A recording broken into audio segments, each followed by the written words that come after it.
India is the culprit behind this war in Ukraine, Russia. Donald Trump যখন নির্বাচনী প্রচারণা করছিলেন তখন তিনি খুব গর্ব করে বলছিলেন যে তিনি 2 মিনিটের মধ্যে ইউক্রেনের যুদ্ধ থামিয়ে দিতে পারবেন, কিন্তু তার শপথ গ্রহণের পরে অলমোস্ট 10 মাসেরও বেশি, অলমোস্ট 11 মাসের কাছাকাছি হয়ে যাচ্ছে, কোনো ধরনের ট্র্যাকশনই কিন্তু আসলে পাওয়া যায়নি। জো বাইডেন অথবা আমেরিকা একবারও রাশিয়াকে বলে নাই একটা স্বাধীন দেশ তোমার প্রতিবেশীর উপর আক্রমণ করো। না, রাশিয়াকে বলেনি, ইউক্রেনকে এই কথা বলেছে, আমরা আছি পিছনে, যাও। পুতিন আলটিমেটলি কি চায় এটার মধ্যে তিনি স্পষ্ট করেই বলেছেন যে তিনি একটা রেজিম চেঞ্জ চান। তিনি জেলেনস্কির বদলে একটা রাশিয়ার অনুগত একজন শাসক ইউক্রেনে চান। ইন্ডিয়ার তেল বিক্রির পয়সা দিয়ে দেখুন সমস্ত আন্তর্জাতিক বাণিজ্যগুলো, বিমান সংস্থা সবকিছু রাশিয়ার সাথে কাট অফ করে দেওয়া হলো, ব্যাংকিং সিস্টেম কলাপস হয়ে গেল। শুধুমাত্র রাশিয়ার রুবেল এক্সচেঞ্জ হওয়া শুরু করলো কার সাথে? ইন্ডিয়ার সাথে। এবং ইন্ডিয়া রাশিয়ার তেল বিক্রির একমাত্র এজেন্টে পরিণত হলো। ইন্ডিয়া বিলিয়নস অফ ডলার সস্তা দরের তেল নিয়ে বিলিয়নস অফ ডলার তারা ইনকাম করলো এবং রাশিয়াকে এই যুদ্ধ কন্টিনিউ, সারা বিশ্বকে বিদ্যাঙ্গুলি দেখাইয়া এই যুদ্ধ কন্টিনিউ করার ক্ষেত্রে ইন্ডিয়া সার্বিক সহযোগিতা দিল। ট্রাম্প কার্ডটা অনেকটাই পুতিনের হাতে, তাই পুতিনের কাছে এবার সরাসরি তিনি দূত পাঠিয়েছেন, সাথে নিজের জামাতা জেরেড কুশনারকেও পাঠিয়েছেন। 5 ঘন্টা টানা বৈঠক হয়েছে।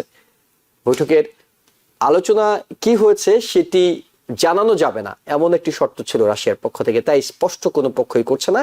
কিন্তু যে আচরণগুলো পরবর্তীতে পুতিন করছেন, তিনি ইউরোপকে দেখে নেওয়ার হুমকি দিচ্ছেন, তাদেরকে বলছেন যে আমাদের সাথে যুদ্ধ যদি শুরু করো তবে যুদ্ধ শেষ দেখার সুযোগ তোমরা পাবা না, মানে তোমরা থাকবাই না, এমন একটা হুমকিও তিনি দিচ্ছেন। তার আচরণগুলো বিশ্লেষণ করে অনেকে মনে করছেন পুতিন এখনই যুদ্ধ থামাতে চাইছেন না। আপনার কাছে কি মনে হয়?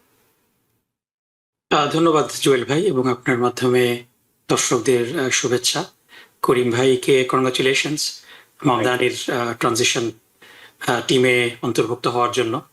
আপনার সাথে বিভিন্ন সময় প্রোগ্রাম করি এবং আপনার সাথে সবসময় সুন্দর আলোচনা হয়। সো আপনাকে আন্তরিক মোবারকবাদ।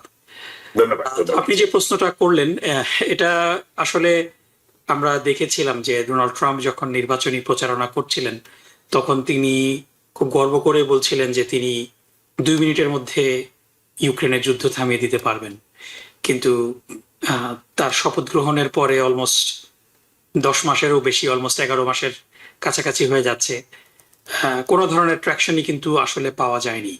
এবং যেটা এর আগে ধারণা করা হতো যে ডোনাল্ড ট্রাম্পের উপরে পুতিনের কিছু লেভারেজ হয়তো আছে, যার কারণে অন্য যে কেউ ডোনাল্ড ট্রাম্পের কোনো সমালোচনা কিংবা কথা না শুনলে তাদেরকে যে ভাষায় ডোনাল্ড ট্রাম্প আক্রমণ করেন ইউজুয়ালি, বরং পুতিনের ক্ষেত্রে ডোনাল্ড ট্রাম্পের অ্যাপ্রোচটা ঠিক উল্টা, বরং পুতিনের বিভিন্ন সময় প্রশংসা করে থাকেন। তো রিয়ালিটি হলো যে এই 4 বছর ধরে চলছে রাশিয়ার এই অ্যাগ্রেশন, ফুল স্কেল ইনভেশন আমরা বলতে পারি, এবং বিভিন্ন সময় মনে হচ্ছিল যে হয়তো একটা যুদ্ধবিরতি কার্যকর হবে। এবং মেক নো মিস্টেক যে এখানে ইউক্রেন একেবারেই যুদ্ধে পর্যুদস্ত, বিপর্যস্ত, কিন্তু তারপরও দে আর হোল্ডিং দেয়ার গ্রাউন্ড। এবং এই যুদ্ধে রাশিয়া 4 বছর ধরে বেশ কিছু গ্রাউন্ড তারা অধিকৃত অঞ্চল হিসেবে ঘোষণা করেছে যদিও, কিন্তু যুদ্ধের কিন্তু ক্ষয়ক্ষতি রয়েছে। বিবিসি আপনি যে রিপোর্টটির কথা বলছিলেন যে রাশিয়ার এই আচরণকে একটা গাড়ির সাথে তুলনা করেছে, যে গাড়ির কোনো ব্রেক নেই, কোনো স্টিয়ারিং হুইল নেই, কিন্তু চলছে, কিন্তু চলার জন্য এটার ফুয়েল দরকার হয়। সেই ফুয়েলটা রাশিয়ার অর্থনীতির উপরে একটা বড় টোল তৈরি করছে, একটা বড় একটা ডেন্ট তৈরি করছে। এবং সাথে সাথে রাশিয়ার উপরে যে স্যাংশন আছে সেই স্যাংশনটাও রাশিয়া কিন্তু মোটামুটি হ্যান্ডেল করছে, যদিও ইকোনমিক অনেক ক্ষয়ক্ষতি হচ্ছে। এজন্য রেশনালি চিন্তা করলে মনে হতে পারে, এবং আমরা গত 1 বছর ধরেই আমরা দেখছিলাম যে একেবারে মোটামুটি অপমানজনক একটা চুক্তির মতোই কথা হচ্ছিল, যেটা ইউক্রেনের মেনে নেওয়া ছাড়া উপায় ছিল না, কিন্তু সেই চুক্তিও শেষ পর্যন্ত হয়নি। এবং এটার কারণ হলো যে পুতিন মনে করছেন যে তিনি রাশিয়ার এই যুদ্ধে তিনি ইউক্রেনের বিরুদ্ধে জিতে যাচ্ছেন, এবং এটার একটা আরো একটা বড় ইম্প্যাক্ট, সেটা আমরা যদি দেখি যে ইউরোপ এই যুদ্ধটাকে যেভাবে দেখছে, আমেরিকা কিন্তু সেই একই দৃষ্টিতে দেখছে না। কারণ ইউরোপের জন্য রাশিয়ার এই আগ্রাসনকে যদি কন্ট্রোল এবং কন্টেইন না করা হয়, তাহলে পরে ইউরোপের অন্য দেশগুলোও এটার একটা হুমকির, নিরাপত্তা হুমকির, নেটোর অন্তর্ভুক্ত বেশ কিছু দেশ কিন্তু নিরাপত্তা হুমকির মধ্যে পড়ে যেতে পারে, যাদের সাথে রাশিয়ার বর্ডার রয়েছে। সেই কারণে ইউরোপিয়ান দেশগুলা খুবই ওয়ারিড, এবং তারা সম্ভবত ব্রাসেলসে নেটোর সেক্রেটারি জেনারেল মার্ক রুট তিনি বলেছেন যে তারা ব্রাসেলসে হয়তো ইউরোপিয়ান ইউনিয়নের ফরেন মিনিস্টারদের সাথে, নেটোর ফরেন মিনিস্টারদের সাথে তারা বসবেন, কারণ তারা কনভিন্সড যে পুতিনকে নর্মালি থামানো যাবে না, তাকে একটা কনভিন্সিং করা লাগবে। এবং পুতিন আলটিমেটলি কি চায় এটার মধ্যে তিনি স্পষ্ট করেই বলেছেন যে তিনি একটা রেজিম চেঞ্জ চান। তিনি জেলেনস্কির বদলে একটা রাশিয়ার অনুগত একজন শাসক ইউক্রেনে চায়। সো এটা হয়তো জেলেনস্কি কিংবা ইউক্রেনের জনগণ মেনে নেবেন না। এবং ডোনাল্ড ট্রাম্পেরও একটা মোটিভেশন আছে, তিনি এখনো অ্যাসপায়ার করেন যে তিনি নোবেল শান্তি পুরস্কার পাবেন, এবং শান্তি পুরস্কার পাওয়ার নমিনেশনের সময় অলমোস্ট ঘনিয়ে আসছে। সো তিনি হয়তো কনভিন্স যে তিনি, যদিও মধ্যপ্রাচ্যের ইসরায়েল ফিলিস্তিনের যুদ্ধের সাময়িক একটা বিরতি যুদ্ধবিরতি চুক্তি করাতে তিনি সক্ষম হয়েছেন, কিন্তু তিনি মনে করেন যে এই ইউক্রেনের যুদ্ধ বন্ধে তিনি না করতে পারলে হয়তো তার কপালে নোবেল শান্তি পুরস্কার নাও জুটতে পারে। এজন্য তিনি পুশ করছেন যাতে জানুয়ারির আগে একটা সমাধান হয়। Again at the end of the day এই যুদ্ধে দুই পক্ষেরই ক্ষয়ক্ষতি হচ্ছে এবং ইউক্রেনের জনসাধারণের চরম দুর্ভোগ হচ্ছে। এজন্য যে কোনো মূল্যে যুদ্ধ বন্ধ হওয়াটা জরুরি বলে আমি মনে করি, এবং এজন্য আমার মনে হয় যে পৃথিবীর সমস্ত শান্তিকামী মানুষ একটা শান্তি চুক্তি, যুদ্ধবিরতিকে ওয়েলকাম করবে। এবং ডোনাল্ড ট্রাম্প যে চেষ্টা চালিয়ে যাচ্ছেন, আনসাকসেসফুল হলেও এই চেষ্টার জন্য definitely we need to give him credit. এবং একই সাথে এটাও হয়তো যোগ করা যেতে পারে যে যদি কেউ যুদ্ধটা বন্ধের জন্য আসলেই চেষ্টা করে যান, সেটি শান্তিতে নোবেল পুরস্কার হোক কিংবা যে কোনো কারণে হোক, সেটি তো আসলে ট্রাম্পই করছেন। অন্য কোনো শক্তিকে আমরা অ্যাক্টিভলি কিংবা রাশিয়া পাত্তা দিতে পারে এমন কোনো সক্রিয় শক্তি তো আমরা দেখছি না, যাদেরকে রাশিয়ার পুতিনের সঙ্গে গিয়ে বসে আলোচনা করতে পারে যুদ্ধ বন্ধের বিষয়। সেই ক্রেডিটটাও হয়তো তাকে দিতে হবে। করিম চৌধুরী, একটু আপনার কাছে যাই, ভেনেজুয়েলা প্রসঙ্গে যাই। ভেনেজুয়েলা নিয়ে সাম্প্রতিক সময় যে বিষয়গুলো হচ্ছে, অনেকেই সামনে তিনটি বিষয়কে আনছেন। একটি আনছেন যেটি আমেরিকা বলছে, সেটি হলো যে তাদের মাদক, তাদের চোরাচালান, সেটি বন্ধ করার জন্য আমেরিকা এই উদ্যোগটা নিচ্ছে। অন্যদিকে ভেনেজুয়েলা থেকে দুটি বিষয় সামনে নিয়ে আসা হয়েছে, একটি হলো মাদুরোকে ক্ষমতাচ্যুত করা। তৃতীয় যে বিষয়টি সেটি হলো ভেনেজুয়েলার বিপুল পরিমাণ তেল আছে, সে তেল এবং প্রাকৃতিক সম্পদকে কুক্ষিগত করা। ভেনেজুয়েলা ইস্যুতে আমরা তো জানি যে আরো অনেক দেশের সঙ্গে চোরাচালান, মাদক, এইসব ইস্যুতে আমেরিকার কাজ চলছে। আমেরিকা অভিযোগ করে থাকে, মেক্সিকো থেকে শুরু করে অনেক, কলম্বিয়া থেকে শুরু করে অনেক দেশে আছে।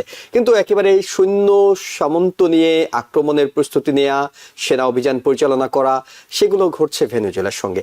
কেন ঘটছে বলে আপনার কাছে মনে হয়?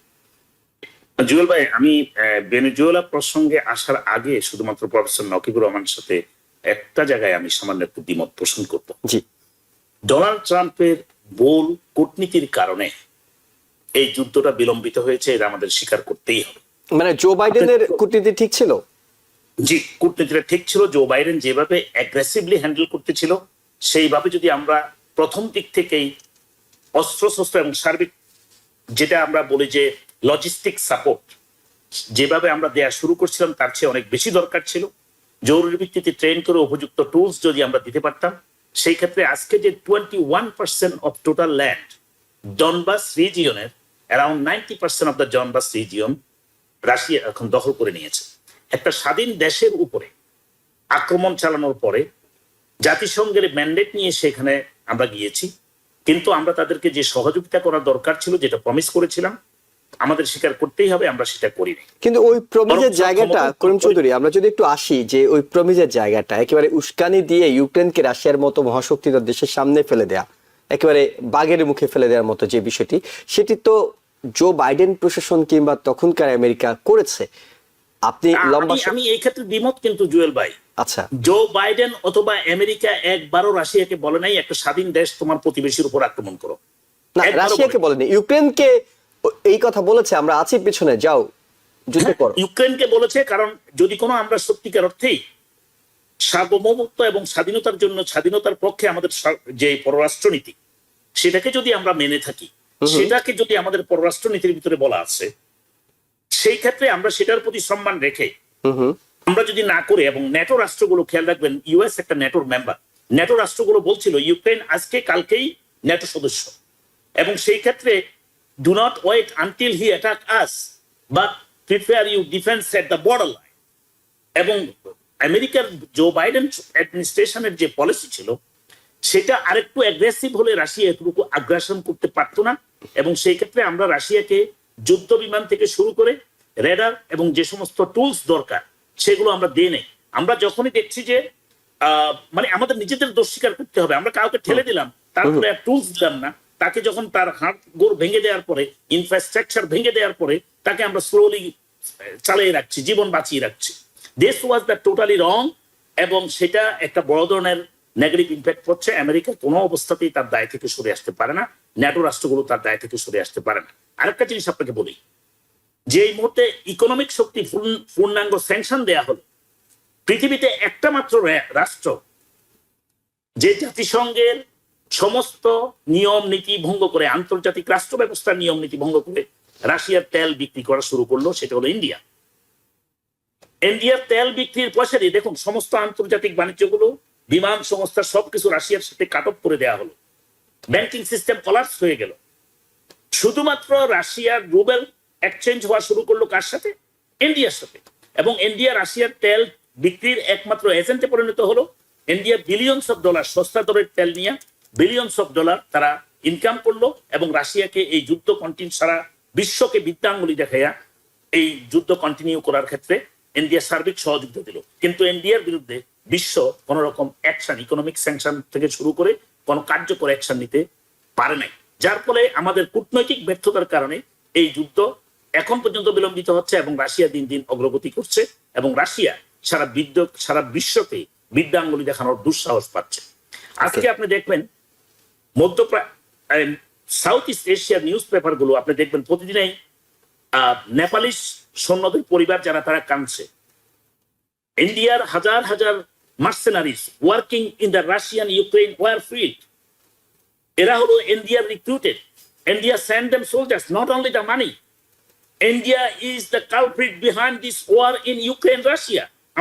সেটা আমাদের অনেকে বুঝতে, উপলব্ধি করা আমরা যাচ্ছে না, আমরা পারতেছি না। এটা আমাদেরও ফেলিও যে আমরা সঠিক জায়গায় কথা না বলে কারা এই যুদ্ধের পিছনে, মার্সেনারি, কোন দেশের কত মার্সেনারি আছে সেটা আমাদের ইন্টেলিজেন্সের কাছে যেমন আছে, ঠিক তেমনই রাশিয়া এবং ইউক্রেন, মধ্যপ্রাচ্য এবং সারা পৃথিবীর ন্যাটোর কাছে হাতে আছে। আপনি দেখবেন নেপালের নিউজ পেপার গুলো খুলে দেখেন, প্রত্যেক দিনে নেপালি পরিবারগুলোর কান্না, পরিবারের সাথে যোগাযোগ নাই তাদের সোলজার হাজবেন্ড, কেননা তারা hired by Indian mercenaries and they are shipped to Russia, and then they are front line. They do not know even how many people died, how many people wounded, how many people alive. They do not know. There is no communication. So India is the main culprit here, and US failed to recognize the sources of those funding. This is one of our diplomatic failure. New York থেকে সম্প্রচারিত TVN 24 television বিশ্বজুড়ে বাঙালির কণ্ঠস্বর।